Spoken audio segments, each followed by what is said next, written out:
Well, hello there, people of the internet. So, today's a bit of a different video. You probably know that by this channel that I love cars.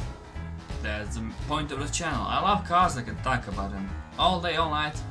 But there are a few cars that I like more than others. So this is a list of some of my favorite cars. They won't go in any particular order. This will be mostly German cars. There will be some American, maybe some JDM. I'm not really much of a JDM fanboy, as you will learn. Without any further ado, let's get started. On my list is the Mercedes W124, W123, and the Mercedes 190. Yes, I know those are three cars, and I know the W123 is older than the W124. But I don't know, I just love those cars. Number one, those are all Mercedes. They are over-engineered to the point of ridiculousness. You can find a lot of these examples that have over 1,000,000 kilometers on them and still run fine. I honestly am planning to get myself a Mercedes W124 as soon as I get my driver's license. They aren't really that expensive.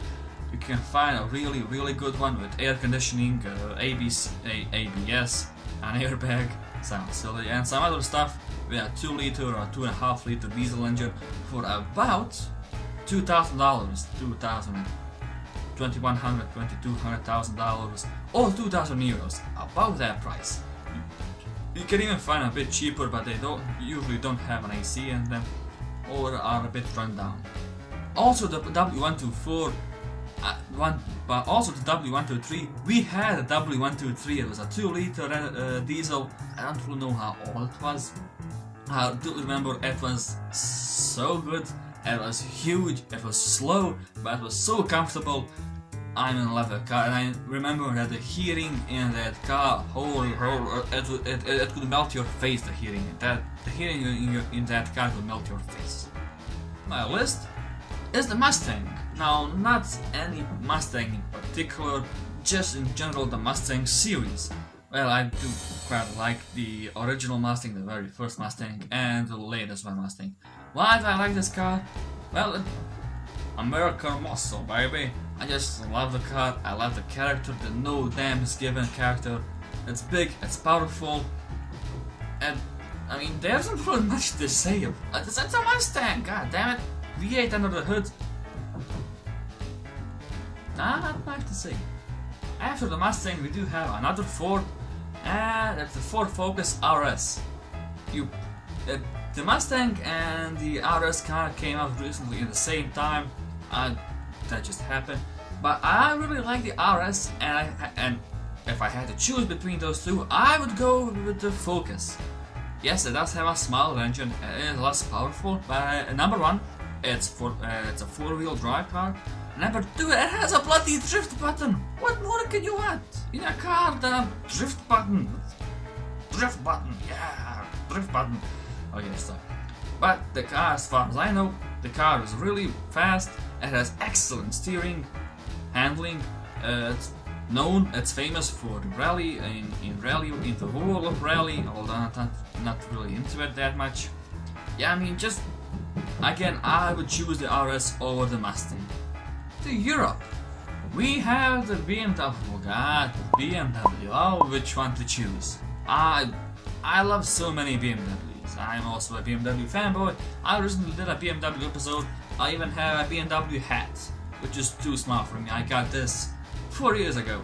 We had two BMWs, the BMW E21 359 and we had a BMW E36 389. I loved both of those cars. I drove them both a bit. One of my favorite BMWs, and if I had to choose, it would have to be the BMW M5 E60 and the E61. I mean, those, I don't know, it's the best sounding BMW. Period. It's not the prettiest, I will admit, not the prettiest BMW, but don't really, when you put your foot down, you really don't care about the looks of the car, do you?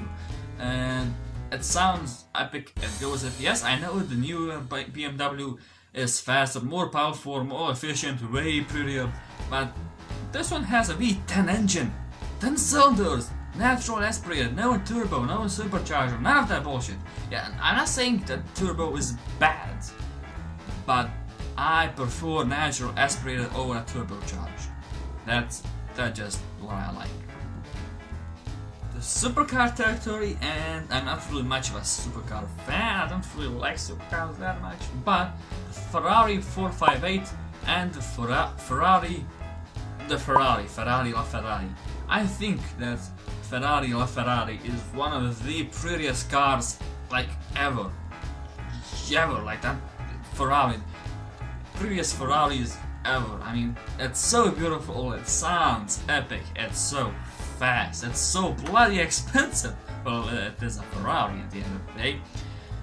Yeah, if you happen to have a Ferrari LaFerrari, a 458, any Ferrari that's laying around, give me a call, I'll come and pick it up. Or if you want to take me for a spin or for a ride in your Ferrari, hit me on DM, hit me on Twitter.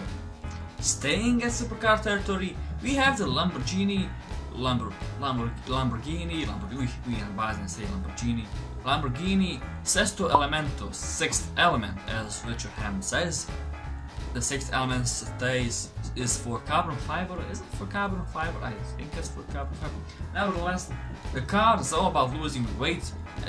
I mean, when you look at the inside of the car, you realize it's all about losing weight and just going as fast as possible. I don't think that car is even road legal, so there isn't really a reason to buy the car except to keep it in your garage.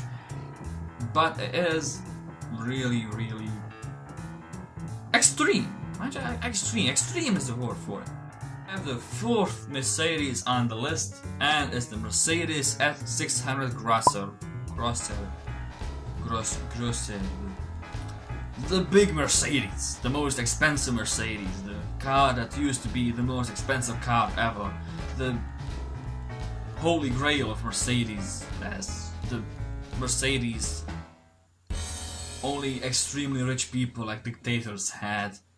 The Mercedes, the definition of Mercedes, the car that defined Mercedes, who they are. Do I really need to continue? I mean, just look at the car, it's so freaking huge! I'm terribly sorry for noise, I just can't help it. The neighbors downstairs are renovating, re-renovating, whatever. They're changing a lot of stuff down there, they're taking the whole place down, whatever. This Mercedes, it's like, I mean, just look at the car, it's all hydraulic, everything is hydraulic, the doors, the windows, the seats, the boot lid, everything is hydraulic, no electricity. It had a 6 point something V8 engine, it had 300 something horsepower, weighed over 2 bloody tons, you can sleep in it, it was so bloody epic, I'd want that car. Jay Leno, if you're watching this, give me a call, I wanna spin that Mercedes. I'm down a bit, heading over to the Japanese market. As I said, I am not much of a JDM fanboy, but some of the Japanese cars that I really like is obviously the GTR, the Supra, the Impreza, especially Impreza in rally. I know they are good in the rally world. Those three cars, again, I'm not pretty much into JDM. I know they are good cars, bloody awesome cars, epic, durable, long-lasting, fast, powerful, loud. Beautiful, except the emoji GTR. I don't know what was Adnan thinking when he put those many emojis on the GTR. Oh, man, I respect you. I think you did a great job with car throttle and with your car purchase, but why? One car that's I'm not much of. Oh, my battery's running low. Now there is one car that I don't really like. I'm not really much of a fan of it, and they usually cause trouble here. But the Golf 2, Golf Mark 2. Why? Well, I don't know how much you know, but during the time of Yugoslavia, when Yugoslavia existed, Volkswagen made an assembly line in Sarajevo, which is about the capital of Bosnia and Herzegovina, which is about 80 kilometers away from me, about an hour's drive. And they then they just assembled, they just put the cars together there, and there are many Golfs called TASOvac, TAS, Tvornica Automobila Sarajevo, Sarajevo Car Factory, if you will, roughly translated. And ever since then, Volkswagen is really dominant and loved, and it's a bit like kind of our modern culture in Bosnia and Herzegovina. A bit of an older statistic is every third car in Bosnia and Herzegovina is a Golf 2. So every third car a few years ago was a Golf 2. Especially the diesels. Oh my god, everywhere you look you can see a Golf 2. Right here on the parking lot in front of my building you have at least, I think there are 3 or 4 of Golf 2 diesels.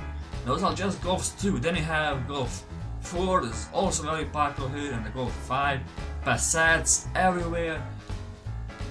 Here's the thing, if you go to our PIC or OLX, and if you scroll through the cars you have, you can choose, there's a number, the car brand and the number of cars that are available. So you can go BMW, Audi, Seat, Skoda, Mercedes, and they all of those are a few thousand. Then you get to Volkswagen and you see that there are 34,000 Volkswagens for sale. If that doesn't give you an idea how Volkswagen is popular here, I don't know. I'm not really a fan of Volkswagen. Well, one of their cars is the Golf GTI. I know, I think it's quite nice. Yeah, I'm not really much for Volkswagen. Yeah, the Volkswagen Beetle, I do love that car. I think it's really cool, and they are expensive as a collector's car. But if I could afford one, and if I had a garage to store it, I would really love to have a Beetle, a Volkswagen Beetle. I love that car, the old one, of course. And some cars I'm not really going to talk about. I just like them. The Hellcat. Surprisingly, you'll be surprised by this, the Crown Victoria. Yes, I know it's a pretty, ordinary car. It's here solely because of the engine in it, a 4-point-something liter V8. So that's the only reason this car is on this list. Well, what else? I like the Mini Cooper S. That's a nice car. What else? Audi. I'm not much of a fan. I'm not much an Audi fan. I do know they make some epic cars, especially the R8, the R8. The newer Audis, I think they look beautiful. The new Audis, they're just really good-looking, sexy cars. Porsche, nothing really special. Porsche, I don't know, not my cup of tea. What else? The McLaren P1, that's an epic car. The Lexus LFA also, I can't believe I forgot to mention the Lexus LFA. That is with the BMW E60 M5. It was also one of the best sounding cars. This roar of their engine is epic. What else? I don't know. The Yugo? That also was a Yugoslavian car for the people, a cheap car for the people. You can still find them on the streets. There's one right in front of the building. It's a 1982, I think the guy said, Yugo. The guy hasn't driven it in 3 years, but ever so often the guy gets in the Yugo and revs the nuts off the engine. I'm honestly surprised I didn't see a piston flying into my room how hard the guy revs the engine, especially when the engine is cold. But yeah, it still works. I don't know if you can try it though. Yeah, there's still plenty of Yugos here, especially in Serbia where it was assembled for a very long time. You can find a lot of Yugos in Serbia, in Croatia too, I presume, and even Montenegro. Yeah, Yugo is still a thing here. I don't know, what else I'd like to give a spin, I don't know. That's it. So yeah, this was a bit of a pointless emergency video. Thank you guys so much for watching. Do make sure to like and subscribe. Stay tuned. By the time of uploading this, I think Bugatti is up next. If not, I think Buick is up next. I don't really know when I've uploaded this. I recorded 30 minutes ago. I was recording the BMW video, so I don't really know when I will upload. And I know I'll be editing tonight, but God knows when will this be published. So yeah, thank you guys so much for watching. Do make sure to like and subscribe. Follow me on Twitter. Peace out.